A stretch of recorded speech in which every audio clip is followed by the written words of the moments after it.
Yep, it's a good looking car. So in terms of the drive, 1.5 NA CVT, you know what you're expecting, right? You full throttle, it's gonna be loud, really loud, and it's Honda. Honda has the best 1.5 liter NA engine, and it's powerful. It picks up speed, it's relentless in a way, okay? Then you slow back down, because that's what you might do during a test drive. Let's try some bad roads. Handles it pretty okay, pretty well, not uncomfortable. Suspension is good. Suspension is very good. See, even this type of tight gap, can you do it? You may be able to. You can. And the handling, the car handles well. It's a fun handling car. This drop, beautiful suspension. Okay, so I have no surprises with the drivetrain. I'm not expecting some really sophisticated drivetrain because I understand what is underneath this car. This is the basic platform, 1.5 NA CVT. Think of it like a Honda City, okay? So it's nippy, it's small, it's a fun looking car. And I understand that, I get that. When you buy a Honda City sedan, you look more utilitarian. When you have a WRV, you know, it's more like, you know, lifestyle, lifted up a little bit, albeit a little bit, okay? So soundproofing wise, don't expect much because this is not a luxury car. These are entry-level cars, alright? Expect them to be around what they are. 1.5 NA, front-wheel drive, small and tight cabin. That's why you have meaningful acceleration. I regard these cars as the same category as a Myvi, alright? Brakes are firm and good. I regard them in the same category. Vios, City, Myvi, this, not the Beza. Beza is shit. Beza is a shit car, okay? That is a shit car, okay?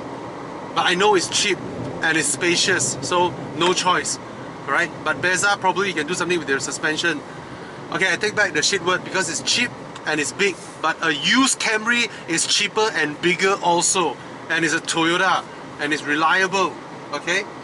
So for the drive, I really have no complaint. The size of the steering wheel is good. Road noise is apparent. It's just coming in and coming in and coming in, but it's never at one point it is hyper uncomfortable. It's not. You have manual seats, you even have a manual handbrake. The whole car is new, it's 2024. You might go up the car and forgot about the handbrake. You might press the push start and you start driving. You have pedal shifters, you have lane keep assist, all these things, and yet manual handbrake. So some ladies who didn't pull it tight, you may just feel that your car can still go, and then you can hear the car dong dong dong because of the handbrake. Other than that, any surprises? No. Easy to park, of course. It's a tiny car, it's a small car. Rear seats is nowhere near the space of a Myvi. It is of course nowhere near the space of a Honda City or Vios or even a Yaris. It is tighter than all of them. However, it is more expensive than all of them, okay? This will be my driving part. I won't talk about the complaints later, I'll leave that later, but this is my driving video. So, suspension good, handling decent, good. Power is not a fast car, but you have to plant your throttle and wait for the transmission to just scream its way till you reach home. But you will pick up speed, because Honda has the best 1.5 NA engine, okay? And Honda CVT is not bad also, after all these years. You will enjoy this car at Genting Run because it's nippy, it handles well, suspension is good, and the transmission, CVT transmissions on a weak 1.5 liter car is always enjoyable at Genting. Why? Because it always puts the car in the right gear no matter what. And then you will feel that, hey, I don't need to lift my foot off the throttle, it just goes. So that's my verdict of the Honda WRV in terms of the drive. Alright, all this, we'll come to that later. Everything is hard plastic. There are some parts that are plush, but it's more for garnishing purposes. Other than that, it's all hard plastics everywhere. The kind that hurts your knuckles. the cheapest type. Okay, some molding stuffs in the door bin is sharp. Okay, look at that. See my fingers? All right. Not a lot of molding lines can be found. The center console is very low, so it doesn't touch my knee, so it's not uncomfortable, but it was intentionally molded that low so that there is a differentiation between this and more expensive cars. So it's like if I accelerate, that's what you will hear.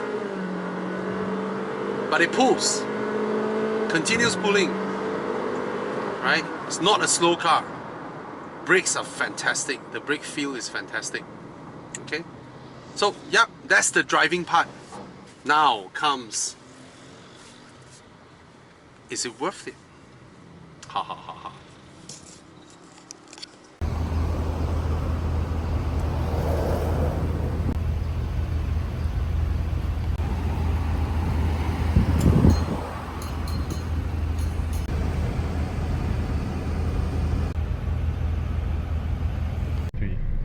Alright, now comes the part on whether the car is worth buying or not. No. So I will call my colleague, Rachel, who has a Honda City. I mean, if she's free lah. I know our schedules are really tight. If I can have the time, because we're returning this car on Monday, and probably after that, Honda wouldn't like me anymore. But anyway, I mean, Honda, they've never liked me. I mean, I don't get it. It's slant. Saying it, bro. Oh. Can you? 你看不出咩？哦，我以为这样子好看一点。Okay. Sorry, Okay. So Monday we are returning this car, so I'm not sure if I have the time. Because if I have the time, I will park the Honda City next to this and objectively compare both. Right? The thing you have to think in your mind when you sit into this car is, what makes this car 20,000-30,000 more than a Honda City? Just because it's race? Is there a four-wheel drive system down there? No. Right? Is it like those expensive leather frame with a body on top? No. Right? This, in every essence, when I sit inside here, I look behind me and all that, right? This is the size of an Axia. This is an Axia size car that has been jacked up. And they mounted some, radar, distronic stuff, lane keep assist stuff, and it's being sold at 100, I don't know, 10, maybe less than that, 1,000. This is purely the car maker's price bracket positioning. Okay, they position this as a mini HRV lifestyle, CRV, HRV, WRV, more lifestyle. But in every measure, this car is not worth buying when compared to a Honda City, right? I would regard the standard, the standard form factor for fresh grad car or your first decent car. I mean, put aside the local makes, the Perodras and all that, right? Let's look about the Japanese, the Yaris, the Honda City, the Vios and all that, right? I would say the Honda City has always been the gold standard because it's spacious, it has a spacious boot, it drives well, all these things are cleverly appointed, cubby spaces everywhere, and then it is at the price benchmark with the others. And its engine, the 1.5 NA engine of Honda City, has always been the best performer when compared to Toyota or Mazda's 1.5 or just about whoever else. Okay, it has been the gold standard. Now the Honda City can be had for what price? As the entry price towards the Honda City, is it 90,000? I forgot, I have no idea, but they are always about 80, 90, and then towards the higher spec, probably touching 100,000 or more than 100,000. Okay, which at that point is not really worth it. Okay, but this car, this WRV, is at 100, and then you come inside here, this is the space that you get. Think about it, by the time you can afford a 110k car, right, you're probably, average person speaking, right, you're probably in the range of 25, 26 years old. Okay, that means you have worked for probably 2 or 3 years, and then this is the kind of car that you can approve with your loan and all that, and you get it. And in a short while, you will immediately feel that this car is too small. Really, because it's tight at the back there, it's tight in the boot, it's a small car. What makes this car 100 over 1,000 when compared to the city, when compared to the city hatchback. So be a smart consumer, buy a Honda City. Don't be a dumb consumer buying a Honda WRV. You may like how it looks. I quite like how it looks. I like how it drives. I like everything about it except the price, because to me it just doesn't make sense, because this is essentially the size of an Axia. It is smaller, way smaller than that of a Honda City. Okay, and if you want me to talk about the dashboard, the interior, there's literally nothing new. I mean, you have the light controls over here, the start stop button on the right side, you have the aircon vents placed up high, decent, and then okay, nothing, never mind. You don't need rear aircon vents for such a tight car, a small car, okay? And then you have this, which is pretty standard. Your Bluetooth, probably your whatever play, okay? You have manual aircon buttons, which is good. The buttons feel good, you know. But a simple thing, say for example, this is for the young generation, right? This is meant to appeal to youngsters, right? Where is the place to... I was expecting, you know, a place that I can hold a phone or something. Yeah, just molding here, molding. You get cubby spaces, yes. You get a manual handbrake, right? If you didn't pull it strong enough, like you pull it normally, right, like that, right, you still can go. See, you still can go. But of course, you will hear that. You drop it. All right.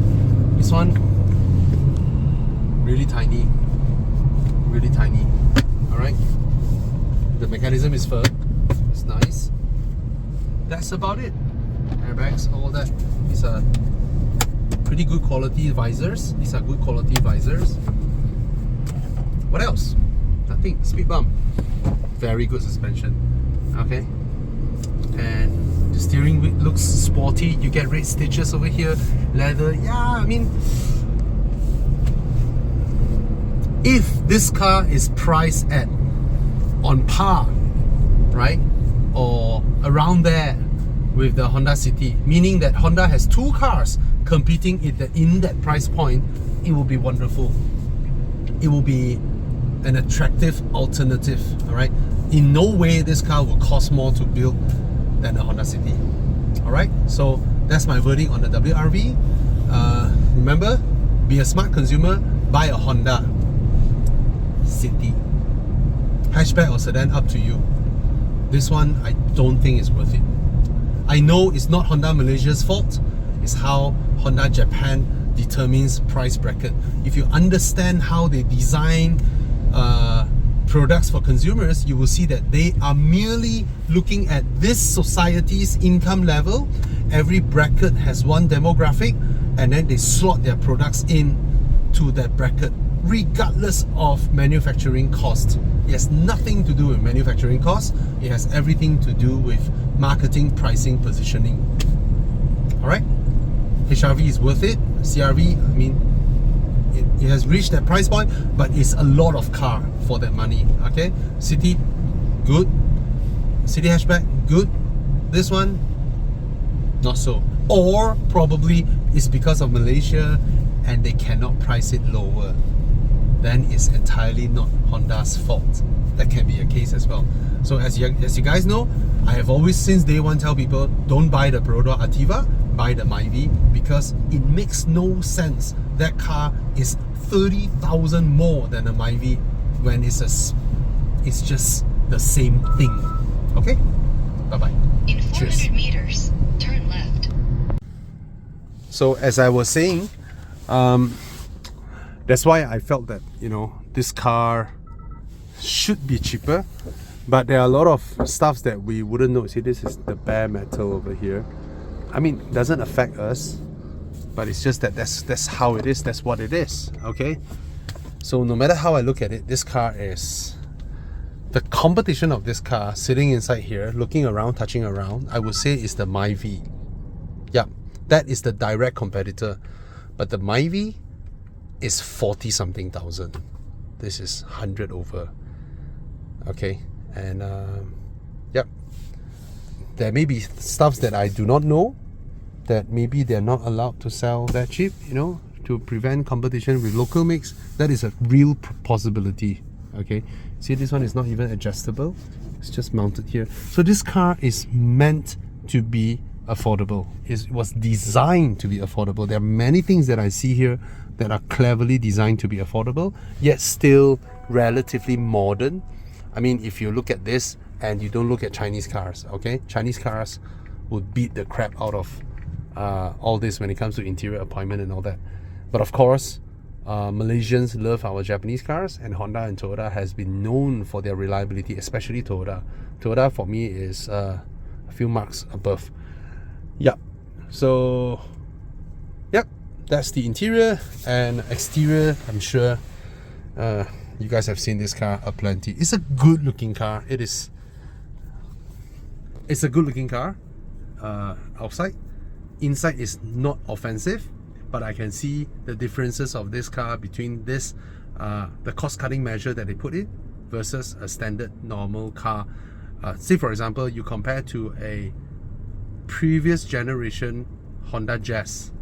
Alright, you look at all the neat features inside there, or the Honda Jazz that is 20 years old. Just look at that and you can see that, oh, they put more attention in that car.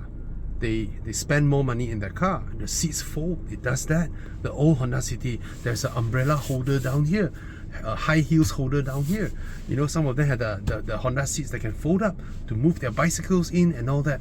All those cost money, and they used to do that. Okay, this one, nope, none of that. Okay, so again, I would buy the Honda City. Yeah. Cheers. So I'm now seated in the rear seats. Look at that. From the seat base to the rear seats base to the front rails is very spacious. My feet is size 11.5, and there is still room. And look at the seats. I can slot my legs underneath. Okay, I don't think there are magic seats over here like how Honda used to do with their Jazz and all that. And that's a 12-volt power socket. No rear aircon vents, you don't need that for a small car. And in front also 12-volt sockets and all that. Here is all, you know, a single piece molded plastic. It's all to reduce cost. Okay, this one is just to hide the rear door handle opening over there so that it looks cool, you know, looks like a feature. And here the speakers are here and not up here, so that you can't have a full-length door bin, but you don't need much. Also, it's for kids at the back here. Now, I am 5'11". I used to think 179, but recently I measured it's 180. So it always sounds better to tell people you are 180. Anyway, my head is brushing the top, but it's not uncomfortable. Okay, the seat back angle is decent, not too straight. And there are no rear cup holders here or whatsoever, just a cushion. And of course, you can drop the seats down. And sorry, this is where the middle seat belt is mounted, so it doesn't get in the way when you don't need it. It's up here. This is a very old way of doing this seat belt thing, which I have never I never felt this is a particularly safe thing to do, to have something so hard and strong right above your head. I don't know how it will happen. I mean, it's very common to have cars, Japanese cars especially, you know, to have this go all the way down from the top and then to pull it across. But if you look at the size of this car, it's a very, very tight squeeze to have 3 person here. 3 children, yeah, no problem. Okay, boot space is still decent with the seats up, but decent, just decent. There's no tonneau cover or whatsoever. So when you have your luggage in this car, right, it is entirely exposed. All right, so you can see, I mean, they don't even care to like mold a rail over here or to have a parcel shelf cover over here. No, they just leave it empty. Okay,